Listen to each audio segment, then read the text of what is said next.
ဘဝမှာအခက်အခဲတွေ့လာရင်လူတွေရဲ့တုံ့ပြန်မှုပေါ်မူတည်ပြီးတော့ရလက်တွေပွားချသွားတာဖြစ်တချို့သူတွေကအခက်အခဲတွေ့လာရင်အခက်အခဲက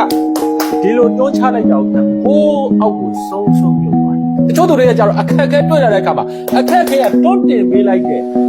အခက်အခဲတွန်းတင်မှုကိုအသုံးပြုဘဝဟာမြင့်တဲ့ထက်မြင့်သွားတယ်ဆိုအခက်အခဲမတွေးမိကထက်တော့ဘဝမှာအခက်အခဲကြောင့်အရေးချင်းတွေထွက်လာပြီးအောင်မြင်သွားတဲ့သူတွေလည်းအများကြီးအဲဒီလိုလူတွေစီအောင်လုပ်ပြီးတော့စူးစမ်းအားထုတ်ဖို့လိုအပ်တာဖြစ်ပါတယ်အခက်အခဲတွေတွေ့လာရင်ဒုက္ခတွေတွေ့လာရင်ဒုက္ခရဲ့အလုပ်တွေကိုဝင်မလုပ်ပါနဲ့တချို့သူတွေကဒုက္ခတွေတွေ့လာရင်ဒုက္ခရဲ့အလုပ်ကိုဝင်လုပ်တယ်ကိုယ်ဆိုတယ်ဒုက္ခတွေ့လာရင်ဒုက္ခမင်းလုံးငါလည်းငါအလုပ်အခက်အခဲတွေ့လာရင်အခက်အခဲမင်းလုံးငါလည်းငါအလုပ်ကိုလုပ်ဖို့အကောင်းဆုံးဘာတွေပဲဖြစ်နေဖြစ်နေအရှိကိုဆက်နိုင်ရင်လူမျိုးတို့အတွက်အောင်မြင်မှုတွေဟာစောင့်ကြိုနေမှာဖြစ်ပါလေလို့ချစ်ခင်စွာညှောက်ပြလိုက်ပါတယ်